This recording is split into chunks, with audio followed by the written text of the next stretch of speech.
Perkenalkan, nama saya Franten Jaya Manado. Saya dari Prodi S1 Manajemen Sore B. NIM saya adalah 2010-5621. Dan dosen pembimbing saya adalah Sudung Simatupang. Dari pembelajaran aplikasi komputer. Ya, di sini saya akan membahas tentang kekayaan intelektual, pelanggaran yang sering dilakukan dan upaya penegakannya, dan juga ada budaya dan teknologi. Terakhir adalah tentang bagaimana implementasi pada mahasiswa di saat COVID-19. Ya, pertama saya akan membahas kekayaan intelektual. Hak cipta atau kekayaan intelektual adalah hak eksklusif bagi pencipta atau penerima hak untuk mengumumkan atau memperbanyak ciptaannya dengan tidak mengurangi pembatasan menurut peraturan perundang-undangan yang berlaku.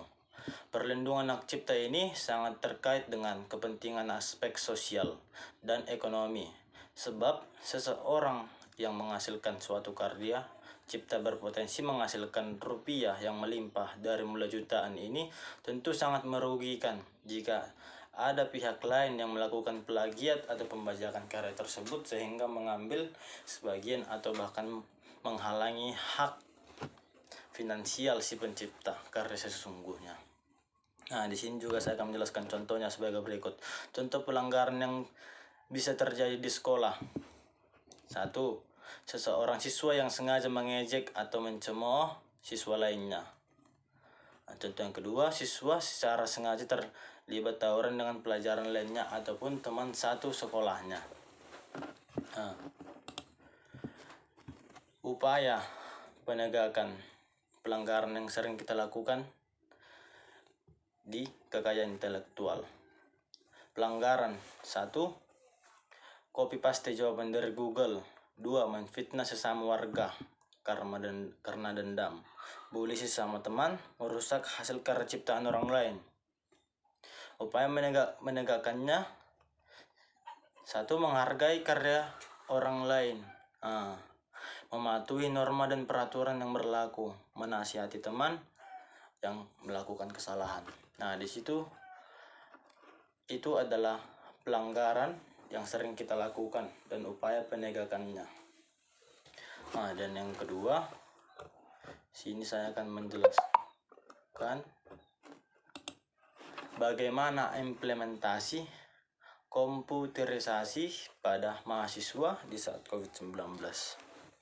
Nah, teknologi merupakan alat komunikasi yang dapat menghubungkan kita dengan seseorang tanpa ada batas, waktu, dan jarak dan ruang.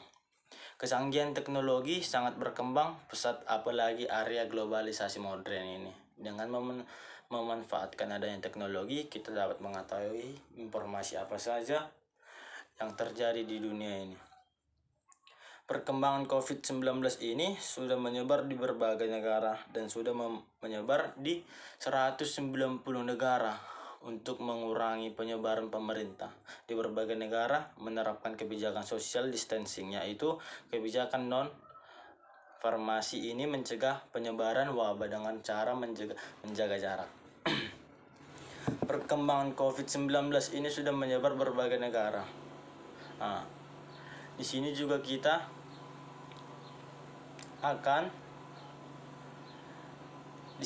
disuruh pemerintah untuk menjaga jarak supaya COVID-19 ini tidak gampang menyebar, karena ini adalah si virus yang sangat berbahaya dan mematikan. Dalam masa pandemi COVID-19 memang terjadi banyak perubahan baik dalam sektor ekonomi, sosial, budaya, dan pendidikan. Model pembelajaran daring bisa disesuaikan dengan jenjang kebutuhannya, namun dengan hal tersebut akan sedikit berdampak pada tekanan fisik maupun mental. Untuk mengatasi hal tersebut, pemerintah membuat kebijakan proses belajar mengajar dilakukan dengan cara daring atau e-learning. Sini saya akan menjelaskan apa itu daring atau e-learning. Teknologi daring merupakan sebuah perkembangan teknologi yang membantu kita dalam berkomunikasi dua arah atau lebih dalam jarak yang berjauhan. Sistem pembelajaran online disebut juga dengan sistem dalam jaringan atau e-learning. E-learning adalah program pembelajaran, pelatihan, atau pendidikan dengan sarana elektronik seperti komputer atau telepon genggam dengan berbagai cara untuk memberikan penilaian merasa bosan karena suasananya. Teknologi dalam bidang pendidikan seperti pemanfaatan proses belajar mengajar secara daring merupakan sedikit peserta didik dan termasuk mahasiswa yang mengeluh karena belajar tidak langsung bertatap muka. Belajar secara daring juga membuat mahasiswa merasa bosan karena suasana kurang efektif dalam proses belajar. Daring ini membuat sebagian mahasiswa tidak aktif dalam belajar. Selama daring, banyak mahasiswa yang malas masuk, bangun tidur cuma mengisi absen, terus tidak mengikuti kegiatan belajar mengajar dari dosen tersebut. Ya, diharapkan kepada pemerintah supaya secepatnya membuka sekolah offline. Tentunya pembelajaran daring juga memiliki tantangan sendiri. Masalah soal akses internet bagi mereka sendiri yang tinggal di daerah pelosok ini menjadi masalah utama bagi mereka. Walaupun pembelajaran daring kurang efektif itu bisa juga menjadi efektif dengan dukungan aplikasi dan memudahkan dosen dan mahasiswa untuk berinteraksi satu sama lain dengan proses tanya jawab online. Aplikasi yang dibutuhkan yaitu Classroom, Zoom, atau Google Meet. Dalam situasi sekarang ini di mana seluruh dunia terjangkit virus corona atau COVID-19 ini, media teknologi ini sangat membantu semua orang yang berkomunikasi secara tatap muka dengan menggunakan perangkat. Ini disebabkan COVID-19 dapat menyebar dengan mudah melalui interaksi sesama manusia, terlebih lagi manusia tersebut yang mengalami batuk, sesak, dan juga demam yang tinggi. Ya, berikutnya saya menjelaskan tentang budaya dan teknologi. Perkembangan teknologi informasi tidak bisa dihindar dalam kehidupan ini. Teknologi juga memberikan banyak kemudahan serta berbagai cara baru dalam melakukan aktivitas manusia.